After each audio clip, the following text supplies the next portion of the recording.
ಮೃತ್ಯುಂಜಯ ಅಂತಿದೆ. ಹಾ, ಆ ಮೃತ್ಯುಂಜಯನ ತೆಗಿರಪ್ಪ. ಹೇಳಿ ಸರ್. ಗಣೇಶ್ ಸರ್, ಬಿಜೆಪಿಗೆ ಒಂಥರ ಅಳಿವು ಉಳಿವಿನ ಪ್ರಶ್ನೆ ಇದು. ಅಂದ್ರೆ ನಿಮ್ಗೆ ಅನ್ಸುತ್ತೋ ಇಲ್ವೋ ಗೊತ್ತಿಲ್ಲ, ನೋಡುವಂತ ಸಾಮಾನ್ಯ ಜನರಿಗೆ ಬಿಜೆಪಿ ಎಷ್ಟು ಮಟ್ಟಿಗೆ, ಯಾಕೆಂದ್ರೆ ನೀವೇನೋ ಅಂದ್ಕೊಳ್ಬೋದು, ನಾವು ಪಾದಯಾತ್ರೆ ಮಾಡಿದ್ವಿ, ನಾವು ಹೋರಾಟ ಮಾಡಿದ್ವಿ, ಮತ್ತೊಂದು ಮಾಡಿದ್ವಿ, ಮಗ್ದೊಂದು ಮಾಡಿದ್ವಿ ಅಂತ ಹೇಳಿ. ಬಟ್ ಏನೇ ಆದ್ರೂ ರಾಜ್ಯ ಸರ್ಕಾರದ ವೈಫಲ್ಯತೆಗಳನ್ನ ಜನರ ಹತ್ತಿರ ತಲುಪಿಸುವಲ್ಲಿ ಬಿಜೆಪಿ ಒಂದು ಹಂತದಲ್ಲಿ ವಿಫಲ ಆಗಿದೆ ಅನ್ನೋದು ಕೂಡ ಅಷ್ಟೇ ಸತ್ಯ. ಅದನ್ನ ನೀವು ಒಪ್ಕೊಳ್ಳಿ ಬಿಡಿ, that is a hard truth. ಆಯ್ತಾ?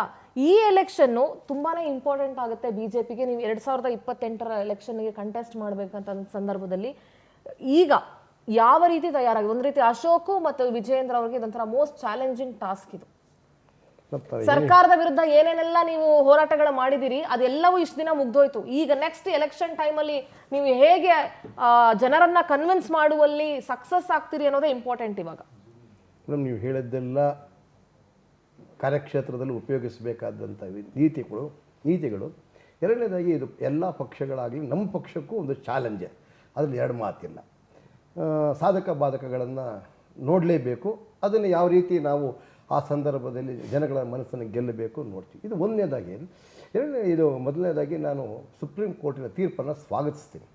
ಯಾತಕ್ಕೆ ಅಂತಂದರೆ ಸ್ಥಳೀಯ ಸಂಸ್ಥೆಗಳು 74th ಅಮೆಂಡ್ಮೆಂಟ್ ಮಾಡಿದ್ದು, ಸಂವಿಧಾನದ 74th ಅಮೆಂಡ್ಮೆಂಟಿನ ಒಂದು ಉದ್ದೇಶನೇ ಕೂಡ ಸ್ಥಳೀಯ ಸಂಸ್ಥೆಗಳು ಸುಭದ್ರಗೊಳ್ಳಬೇಕು, ಕಾಲಕಾಲಕ್ಕೆ ಚುನಾವಣೆ ನಡೀಬೇಕು, ಸ್ಥಳೀಯ ಸಂಸ್ಥೆಗಳ ಮೂಲಕವೇ ಅದರ ಸಮಸ್ಯೆಗಳನ್ನು ಬಗೆಹರಿಸ್ಕೊಳ್ಬೇಕು. ಶಾಸನ ಸಭೆಯಲ್ಲಿ ಕಾನೂನುಗಳನ್ನು ಮಾಡಿ ರಾಜ್ಯವನ್ನು ನೋಡ್ತಾರೆ, ಆದರೆ ಸ್ಥಳೀಯ ಸಂಸ್ಥೆಗಳಲ್ಲಿ ಮಾಡಬೇಕಾಗಿತ್ತು. ಇದರಲ್ಲಿ ಎಲ್ಲ ಪಕ್ಷಗಳ ಕೊರತೆಯೂ ಇದೆ, ನಮ್ಮ ಪಕ್ಷದ್ದು ಒಂದಷ್ಟು ಕೊರತೆಯೇ ಇದೆ. ಸ್ಥಳೀಯ ಕಾಲಕ್ಕೆ ಮಾಡದಿರೋದ್ರಲ್ಲಿ ನಮ್ಮದು ಒಂದು ಪಾಲಿದೆ. ಹಾಗಾಗಿ ಈ ಬಾರಿ ನಾನು ಸುಪ್ರೀಂ ಕೋರ್ಟಿನ ತೀರ್ಪನ್ನು ಸ್ವಾಗತಿಸ್ತಾ ಸ್ಥಳೀಯ ಸಂಸ್ಥೆಗಳಲ್ಲಿ ಬರತಕ್ಕಂಥ ಅಭ್ಯರ್ಥಿಗಳಿಗೂ ಕೂಡ ಮುಂದಿನ ದಿನಗಳು ಯತ್ನಾಳ್ ಅವರು ಬಸವರಾಜ್ ಅವರು ಹೇಳಿ. ಯಾಕೆ ಅಂದರೆ ನಮ್ಮ ನಡೆ ನುಡಿಗಳು ಯಾವುದೋ ಒಂದು ವ್ಯಾವಹಾರಿಕ ದೃಷ್ಟಿ ಅನ್ನೋದಕ್ಕಿಂತ ಹೆಚ್ಚಾಗಿ ಸಾಮಾಜಿಕ ಕಳಕಳಿಯಿಂದ ಕೂಡಿದ್ದರೆ ಜನ ಸಹಿಸ್ತಾರೆ. ಇಲ್ಲ ಅಂತಂದರೆ ಏನೋ ಹೋಗಿ ಏನೋ ಬಂತು ಅನ್ನೋದಾಗಬಾರ್ದು ಅನ್ನೋದೊಂದು.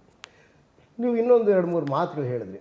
ಬೆಂಗಳೂರು ನಗರದ ಚುನಾವಣೆ ರಾಜಕೀಯ ಪಕ್ಷಗಳ ಆಧಾರದ ಮೇಲೂ ನಡೆಯುತ್ತೆ, ಸ್ಥಳೀಯವಾಗಿ ಸ್ಪರ್ಧಿಸತಕ್ಕಂಥ ಅಭ್ಯರ್ಥಿಗಳ ಅವರ ವರ್ಚಸ್ಸಿನ ಮೇಲೆ ಕೂಡ ನಡೆಯುತ್ತೆ. ಹೀಗಾಗಿ ಈಗಾಗಲೇ ಯಾವ್ಯಾವ ವಾರ್ಡಲ್ಲಿ ಯಾರ್ಯಾರು ಸ್ಪರ್ಧೆ ಮಾಡಬೇಕು, ಯಾವ ಪಂಗಡದವ್ರು ಸ್ಪರ್ಧೆ ಮಾಡಬೇಕು ಅನ್ನೋದು ಭಾಳ ಸ್ಪಷ್ಟವಾಗಿ ತಿಳಿಸ್ಬಿಟ್ಟಿದ್ದಾರೆ. ಇಲ್ಲಿ ಯಾವುದೇ ಕಾರಣಕ್ಕೂ ಬದಲಾಗುವಂಥದ್ದೇನಿಲ್ಲ. ಮಹಿಳೆಯರಿಗೆ 50% ಕೊಡಬೇಕು, ಮಹಿಳೆಯರೇ ಮಾಡಬೇಕು. SC ಕ್ಷೇತ್ರದಲ್ಲಿ ಮಹಿಳೆಯರೇ ಮಾಡಬೇಕು. ನಿಮಗೆ ವಿಧಿ ಇದೆಯೋ ಇಲ್ಲವೋ, ಒಳ್ಳೆಯವರ ವೋಟಂತೂ ಹಾಕಲೇಬೇಕು, ಗೆಲ್ಲಲೇಬೇಕು.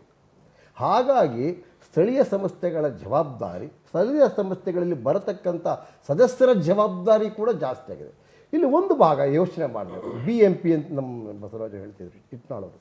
BMP ಇತ್ತು, 96ರಲ್ಲಿ BMP ಆಯಿತು, 2000ರಲ್ಲಿ BMP ಆಯಿತು. ಈ 10 ವರ್ಷಗಳಲ್ಲಿ ಬಹಳ ಬದಲಾವಣೆ ಆಗೋಯ್ತು ಬೆಂಗಳೂರು.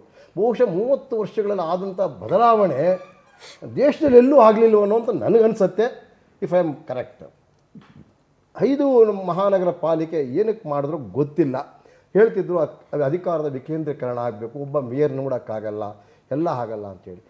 ಆದರೆ ಮುಂದೆ ಬರತಕ್ಕಂಥ 5 ಮೇಯರ್ಗಳ ಮನಸ್ಥಿತಿ ಒಟ್ಟಾರೆ ಬೆಂಗಳೂರು ನಗರದ ಹಿತದೃಷ್ಟಿಯಿಂದ ಯೋಚನೆ ಮಾಡಿದರೆ ನಾನು ಸ್ವಾಗತಾರ್ಹ.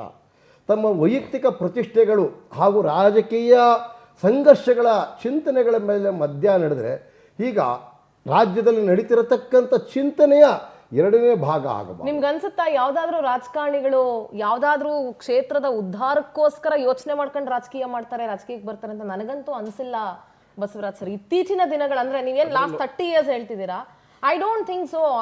30 years ಬೇಡ, ಒಂದು 20 years ತಗೊಂಡ್ರು ಐ ಡೋಂಟ್ ಥಿಂಕ್ ಸೊ. ಅದರಲ್ಲೂ ಪಾಲಿಕೆ ರಾಜಕಾರಣ ಬಹಳ ವಿಚಿತ್ರವಾಗಿರ್ತದೆ. 100% ಅವರು ನಾನು ಏನಕ್ಕೆ ಹೇಳ್ತೀನಿ, ಪಾಲಿಕೆಗೆ ಸದಸ್ಯರಾಗಿ ಆಯ್ಕೆ ಮಾಡೋರ್ ಕ್ಯಾರೆಕ್ಟರ್ಗಳು ಅಷ್ಟೇ ವಿಚಿತ್ರವಾಗಿರ್ತಾವೆ ಸರ್. ಇಲ್ಲ, ನಾನು 96ರಲ್ಲೂ ಆಗಿದ್ದೆ, 2012ರಲ್ಲೂ ಆಗಿದೆ, BMPಯಲ್ಲೂ ಆಗಿದೆ, ಸೀನಿಯರ್ ಮೋಸ್ಟ್ ಗಣೇಶ್ ನಾನು ಅನ್ಕೊಂಡಂಗೆ ಸೀನಿಯರ್ ಮೋಸ್ಟ್. ಆದರೆ ಅಷ್ಟು ಕೆಟ್ಟ ಪರಿಸ್ಥಿತಿ ಇಲ್ಲ. ಅಲ್ಲ, ಎಲ್ಲ ನಿಮಗೆ ಇರಲ್ಲ. ಎರಡನೇದಾಗಿ ಜನನು ಅಷ್ಟು ಬೇಗನೆ ಸಹಿಸಲ್ಲ. ಯಾಕೆಂದರೆ ಮುಂದೆ ಬರತಕ್ಕಂಥ ಯುವಕರಿಗೆ ಒಂದು ಒಳ್ಳೆ ಅವಕಾಶಗಳಿದೆ.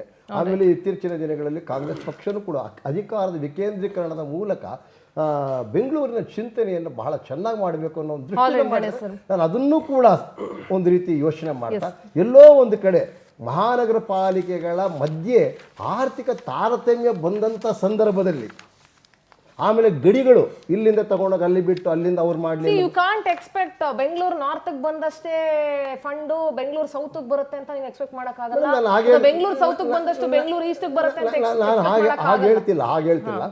ಮೂಲಭೂತ ಸೌಕರ್ಯಗಳಲ್ಲಿ ಬೇಕಾದಂಥ ಕಂಟಿನ್ಯೂಟಿ ನಮಗೆ 10,000 1,000 ಕೋಟಿ ಬಂದರೆ ನಿಮ್ಗೆ 500 ಕೋಟಿ ಬಂದರೂ ನೋ ಪ್ರಾಬ್ಲಮ್. ಅಲ್ಲ ಅದು ಜಗಳ ಬರುತ್ತೆ ನೋಡ್ತಾ ಇರಿ. ಈಗಲೇ ನೀವು ಹೇಳಿದ್ರಿ ಈಗ ಅದು ನೀವು ಹೇಳಿದ್ರಿ ಕೊಡಕ್ಕಾಗಲ್ಲ ಹಂಗೆ. ಅಲ್ಲ ನೀವು ಹೇಳಿದ್ರಿ, ನಾನು ಹೇಳಲೇ ಇಲ್ಲ. ನಾನು ಯಾಕೆ ಹೇಳಲಿಲ್ಲ ಅಂತಂದ್ರೆ ನಾನು ಹೇಳಿದ್ದು ಮೂಲಭೂತ ಸೌಕರ್ಯಗಳ ಕಂಟಿನ್ಯೂಟಿ. ಕೆಲವೊಂದು ಬೆಂಗಳೂರು ಉತ್ತರಕ್ಕೆ ಒಂದು ದಕ್ಷಿಣಕ್ಕೆ ಒಂದು ಅಂತ ಹೇಳೋಕ್ಕಾಗಲ್ಲ. ಒಟ್ಟಾರೆ ಸಮಗ್ರ ಚಿತ್ರಣ ನೋಡಿದಾಗ ಉತ್ತರ ಆಗಲಿ ಪಶ್ಚಿಮ ಆಗಲಿ ಪೂರ್ವ ಆಗಲಿ ಇವೆಲ್ಲ ಕಂಟಿನ್ಯೂಟಿ ಇರುತ್ತೆ. ಫ್ಲೈಓವರ್ ಇರ್ಬೋದು, ರಿಂಗ್ ರೋಡ್ಸ್ ಇರ್ಬೋದು. Will talk to that Ganesh ji, ಮಾತಾಡೋಣ ಅದ್ರ ಬಗ್ಗೆ. ನಮ್ಮ ಜೊತೆಗೆ ಪಾಲಿಕೆಯ ಮಾಜಿ ಸದಸ್ಯ ಅಬ್ದುಲ್ ಬಾಜಿದ್ ಹಾಗೆ ಕಾಂಗ್ರೆಸ್ನ ವಕ್ತಾರರಿದ್ದಾರೆ. ನಮಸ್ಕಾರ ಸರ್, ಕಾರ್ಯಕ್ರಮಕ್ಕೆ ಆತ್ಮೀಯ ಸ್ವಾಗತ ನಿಮಗೆ.